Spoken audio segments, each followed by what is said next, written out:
Larry's, and this is BattleTankTalk.com. Well, in this episode, we'll talk about the World War II German half-track's off-road capability. The World War II German half-track was first produced in 1936 under the designation SDKFC 251. Since then, the hull went through a series of alterations, and that was done to simplify production, and which of course ended in World War II. After that, the Czech company Tatra continued on producing a variant of the World War II German half-track designated the OTA-10. Well, they installed a much more powerful and reliable air-cooled diesel engine.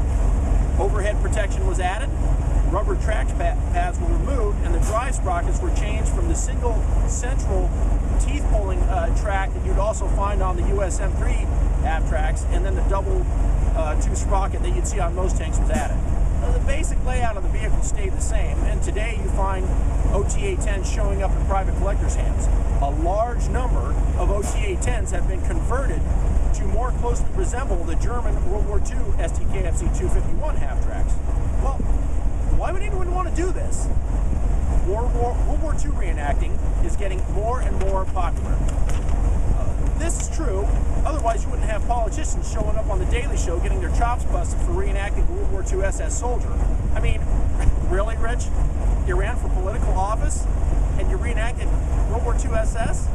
Yeah, I get it. Let's reenact the designated bad guys of World War II. Let's face it, Germans had the sharpest looking uniforms. I mean, you'd think they were more worried about making a fashion statement than practicality. So what you have with World War II German reenactors is that they get roasted by the media if you're going to show up trying to run for political office. What have you learned? You got it. Don't run for political office. I mean, there's going to be all kinds of pictures out there of you running around in SS uniforms. Yeah, I know, you're not a real Nazi. Those guys are pretty much gone. Reenacting World War II German SS can be compared to playing Darth Vader or Stormtroopers. As a kid, say you want to play Star Wars or something with your little kid friends and all that. I mean, really cool uniforms. Well, you mean reenactors are just a bunch of grown men playing Call of Duty with real stuff instead of on Xbox? No. We're preserving history for future generations to, well, yeah, you know what? It's fun. Maybe it is a bunch of grown men playing Army. All right, you know what? We all have our hobbies. You know, some people will bust your chops. Others will say cool. That's just how it is. All right, so pretty harmless crew. Don't take anything into it. Don't be all scared because of all the evil-looking World War II German stuff running around. Not a big deal. Well, dude, what does your wife say about all these tanks and stuff? Well, I had a choice. My ex-wife could be replaced. The armor can. Hey, there you are. I mean, really, OTA-10s are running about like $50,000 or more now if you want to import one. And besides, there's other chicks that dig the tanks. Oh, all right, hang on. All right, I'm getting a little bit off. Back to the half-track. Let's talk about the off-road capability of the German half-track. And let's compare it to the World War II US M3 series half-track. The German half-tracks have torsion bar suspension, interleaving road wheels with lateral controls, you know, or the track brakes for those of you in the back row scratching your heads wondering what lateral controls are. Now, this means I can lock either the left or right track up and make very sharp turns compared to the US M3 half-tracks, which has a turning radius as bad as like an ocean liner. Try turning one of those things. Now, I've driven both the German half-track and the US half-track through some very challenging terrain. You're talking snow, ice, mud. I got to give it to the German track. It never got stuck. The American one did. Now, one interesting fact about driving in the extremely cold weather and the snow and ice and all that is that the steel on the drive sprockets gets so cold that ice moves around it. Now, what happens is it'll expand the track far enough out that the drive sprocket no longer engages the track. Well, you then have to get out with like an ice pick or something, long screwdriver, you know, really anything long in steel that you can use to chip out the ice away from the drive sprocket so the track re-engages. We had this happen with the US half-track. All right, here's the bad part about German road wheel setup on all their half-tracks, their Panther, Tiger, and Tiger II main battle tanks. Well, let's say your center road wheel here gets damaged.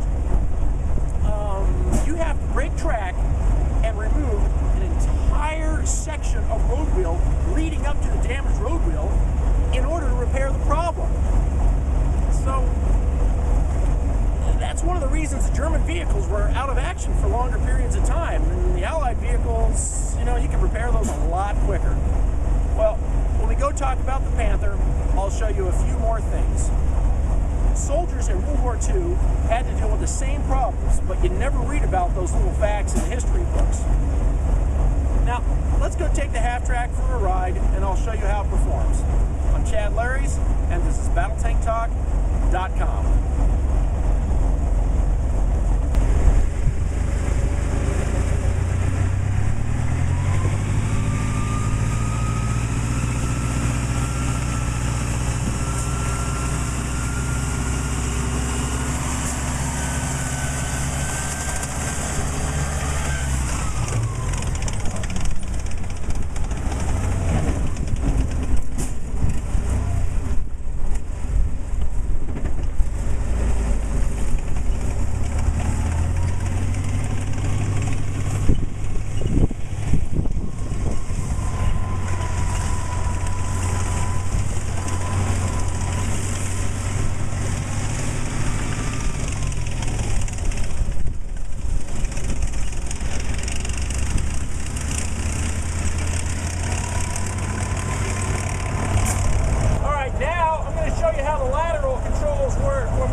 Yeah, that's Now called here, the Pack we're 40. taking a It's walk a through the Military towed Vehicle anti-tank Technologies gun. Foundation's That was collection. German. And this is me and my son here, and you can see several different German half-tracks here. There's an original 251 right there. See, this is just like our And that's a half-track, D huh? model. And next to it, the Damog This one right 10. here? Prime movers in the background. Look at the track layout. There's a turret from the Abrams. From the what? It's a M1 Abrams. It's another kind of tank. Whoa! What kind of trick? Yeah, you can get inside of it and look around. No, that. Yeah, that's a turret to an M1 Abrams, and this turret right here is to an M4 Sherman. Wow. Now coming around, Type you can see, 82. Type 82 Kugelwagen. There's the BMW. BMWs, the Kettenkrads, the prime movers in Kettenkrad. the background. Look at the track layout for them as Yep. well too. They Yeah, all I've driven follow one of pretty those much the same before. pattern. However, all of them had different sized road wheels and everything too. That would have been a nightmare being a supply sergeant in the German army. But so just take that into account with all the mechanical and supply problems the Germans had in World War II as well. You like that one? So again, this is Chad Larry's www.battletanktalk.com, and I hope to see you all at the next episode. That's right.